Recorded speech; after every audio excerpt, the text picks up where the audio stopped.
Cette journée présente tous les caractères du bataille et l'habilité autant que l'audace détermina le succès des révolutionnaires. La disposition des troupes royales était, comme je l'ai indiqué, plus haut de propos de toute bon sens. Il s'agissait de trône et de l'existence de la famille royale.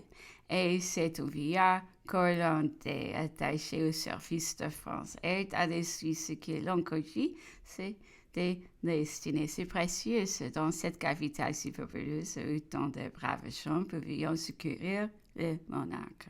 On ne sait pas lui en procurer plus de 400. Le roi pouvait du moins exalter sa troupe par sa présence et son courage. Il abandonne au moment décisif pour aller se réfugier au milieu de ses plus cruels ennemis. Du côté des conjurés, le plan d'attaque était bien combiné. L'avant-garde était composée de Marseillais et de fanatisés qui bravions les dangers et pour lesquels la mort était un glorieux martyr. L'armée était protégée par 50 pièces de canon bien servies. Ils avaient aussi des chefs déterminés. Parmi eux se distinguait un Westerman, assassin, qui depuis ses faits dans la guerre de la Vendée une réputation fameuse. Ragoski, polonais réfugié, c'était un homme instruit et attaché à l'éducation des filles d'un des plus grands seigneurs de France. Forcé de quitter son pays après avoir combattu pour la liberté, il avait porté dans sa patrie adoptive toute la haine qui l'animait contre les trahisons de son souverain. Louis XVI lui parut aussi coupable que Poniatowski.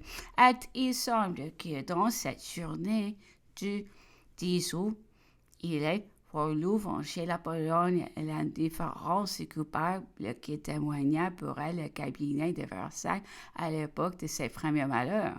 Il périt dans cette journée à la tête de la colonne qui commandait. Les boulets tombaient des deux côtés dans les jardins des Tuileries. Je me réfugiai dans la salle de cour législative. Quel spectacle! Les rois et sa famille étaient pressés dans une loge de journalistes près du président. Les rois immobiles affectés le maintien d'un spectateur indifférent. La reine pressait doucement ses enfants contre son cœur et de temps en temps paraissait étouffer ses sanglots dans son mouchoir. Dans la salle, des mouvements des fois chez les uns la fureur et la joie déguisée avec effort chez les autres, dans toute son agitation, une inquiétude qui ne leur permettait pas de rester en place et les discussions cependant continuant avec une apparence de suite sur des objets étrangers à cette affreuse tragédie. Enfin, les victoires furent annoncées par les vainqueurs eux-mêmes, jetant dans la salle depuis du château et proclamant le massacre des vaincus aux cris féroces de Vive la nation, morte tous les traîtres. On avait exigé du roi, au commencement du combat, qu'il signa l'ordre au bataillon suisse qui était à Courbevoie de ne pas avancer. Et c'est encore une circonstance remarquable que ce bataillon n'ait pas été appelé pendant la nuit, puisqu'on voulait se défendre le matin. J'ai quitté bientôt ce triste spectacle et je me rendis chez le marquis de Verdière. L'infortuné vieillard n'était pas encore rentré, mais il arriva bientôt, mourant de désespoir et de fatigue. Ils avaient passé la nuit au château et ne s'étaient sauvés que par une espèce de miracle à travers eux les issues de la galerie du Louvre. Nous nous embrassâmes en fondant aux larmes. Ils sentaient promptement qu'il n'y avait plus de reçu. Sujet de conjurer de dépasser les frontières à la hâte. Il voulait me mener, mais je lui déclarai que j'allais me rallier aux défenseurs de mon pays. Votre cause n'est plus la mienne, lui dis-je. Je ne suis pas un échantillon.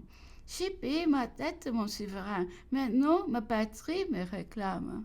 Je dois le défendre contre les étrangers qui veulent se partager. et je lui resterai fidèle.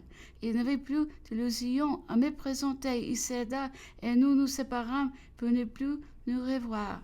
J'ai appris depuis qu'après avoir fait un pèlerinage à l'armée des princes, où il fut mal reçu parce qu'il arrivait trop tard, il arriva à Paris, qu'il faut dénoncer comme émigré rentré, et qui Paris, comme je l'ai dit, sur l'échafaud.